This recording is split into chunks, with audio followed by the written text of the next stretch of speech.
Today, we're going to look past the number one metric we all talk about, revenue, and explore a much smarter, more strategic way to think about hotels' sales performance. Hello and welcome.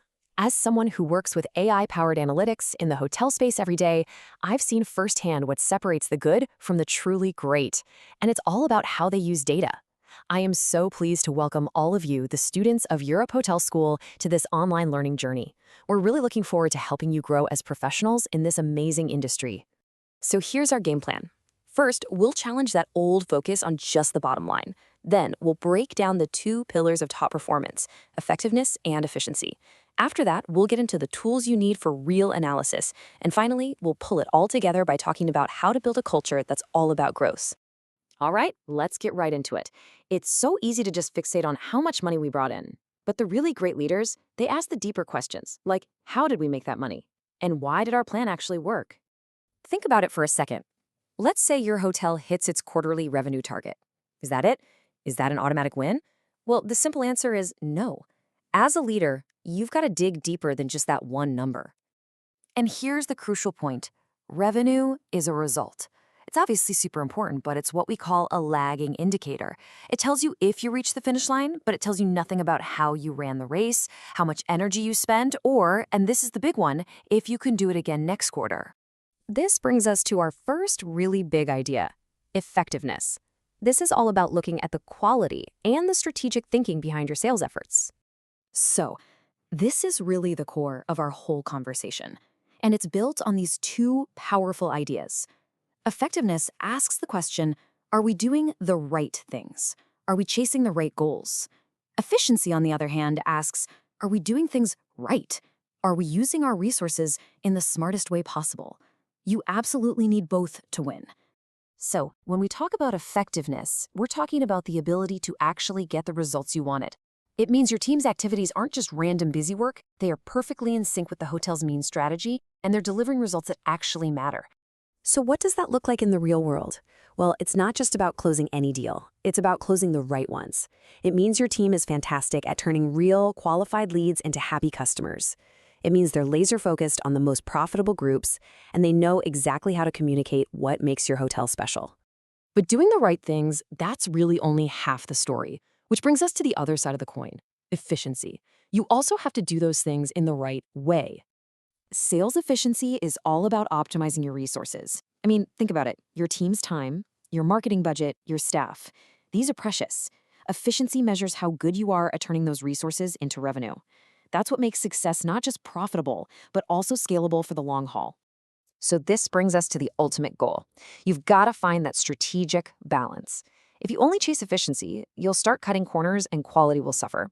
But if you just chase effectiveness, no matter the cost, you'll burn through your budget in no time. The real mark of an elite team is getting amazing results through smart, lean, and disciplined processes. Okay, so this all sounds great in theory, right? But how do we actually measure it? This next part is all about the practical tools you'll use to get a crystal clear picture of how your team is really doing. This quote pretty much says it all. Gut feelings and experience are important, but they can only take you so far. If you don't have clean, reliable data, trying to evaluate performance is just a guessing game. It all starts with good data. So what should you actually be tracking? Well, you need to look at the whole journey. What percentage of your inquiries are actually turning into bookings?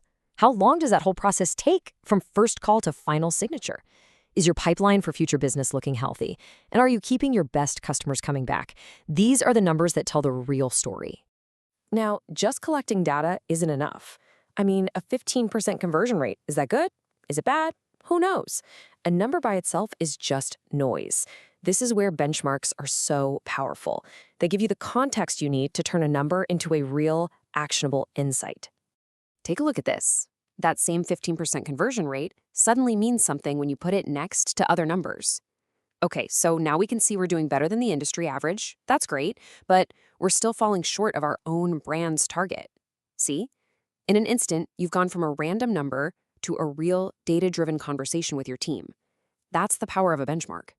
So we have the concepts, we have the tools. Now let's talk about the most important piece of the puzzle.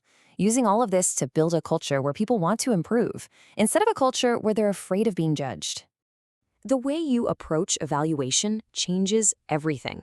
If your team thinks performance reviews are just a way to point out what they did wrong, they're going to get defensive. They'll hide problems. But if you frame it as a tool for learning, you create a space built on trust where people are open, they're engaged, and they actually want to figure out how to get better. And here's how you do it. You take that data, but you don't use it as a report card. You use it as the starting point for a conversation. You work together to understand the why behind the numbers, you talk about what you can learn from it, and then you set goals for the future together. It becomes a partnership. And as future leaders, your role in this is absolutely non-negotiable. You are the one who sets the tone. It's your job to make sure your team sees performance data not as a weapon, but as a compass, something that gives them guidance on how to grow and how to win as a team. And really, that's the bottom line. Yes, evaluation is about looking at what happened in the past, but its real power, its true value, is in shaping the future. It's the bridge that connects what we've learned from our experiences to the smart decisions that will make us successful tomorrow. So I'll leave you with this one last thought to take with you. As you move up in your careers and you step into those leadership roles, I want you to always be asking yourself this question: how will I look past the easy numbers to measure and build what truly matters for long-term sustainable success?